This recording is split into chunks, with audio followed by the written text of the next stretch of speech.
Bonjour à tous et bienvenue pour un nouveau tuto dédié à la pêche en mer. Aujourd'hui, un petit tuto pour vous parler de l'une des pêches les plus basiques et les plus simples, la pêche au flotteur.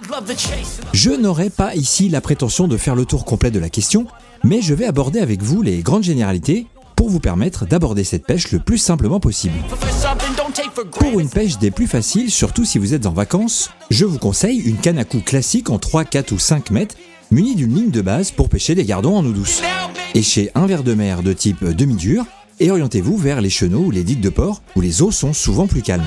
Vous serez surpris de la quantité de poissons présents et vous passerez certainement un bon moment, surtout en famille.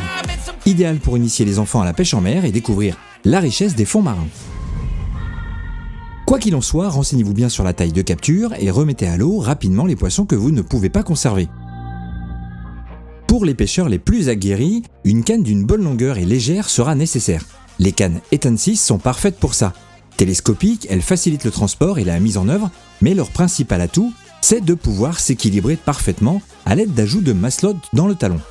Bon, n'importe quelle canne pourra aussi faire l'affaire, mais je vous recommande quand même une longueur d'au moins 3 mètres.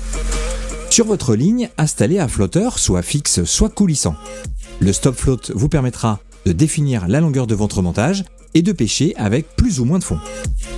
Ajustez votre plombée en rapport avec votre bouchon et choisissez un profil correspondant au courant et à l'état de la mer. Effilé pour les eaux calmes et plus rond pour les eaux plus vives. Côté appât, c'est comme pour la pêche en surfcasting.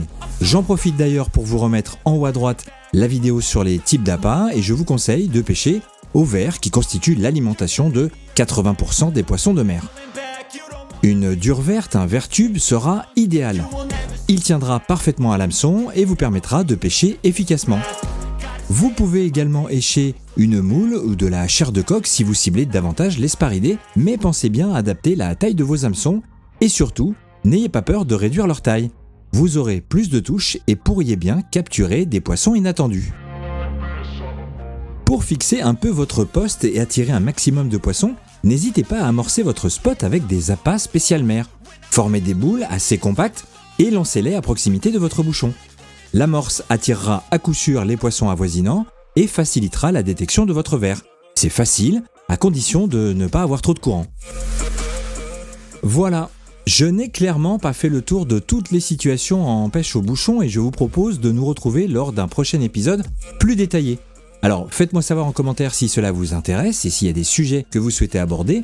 En tout cas maintenant, c'est à vous de jouer. Évidemment, adoptez un comportement citoyen et ne laissez pas de déchets derrière vous. Ramassez vos boîtes à verre et vos sachets plastiques. Comme promis, je veux organiser un tirage au sort début septembre, une sorte de jeu concours pêche facile.